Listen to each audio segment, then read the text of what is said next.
এই দুলোক মধুময়, মধুময় পৃথিবীর ধূলি অন্তরে নিয়েছি আমি তুলি। এই মহামন্ত্রখানি চরিতার্থ জীবনের বাণী। দিনে দিনে পেয়েছিনু সত্যের যা কিছু উপহার, মধুরসে ক্ষয় নাই তার।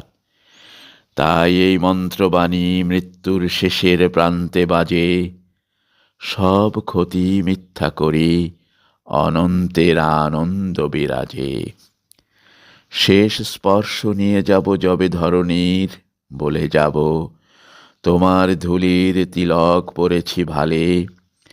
দেখেছি নিত্যের জ্যোতি দুর্যোগের মায়ার আড়ালে, সত্যের আনন্দ রূপে ধুলিতে নিয়েছি মূরতি। এই জেনে এই ধুলায় রাখিনু প্রণতি।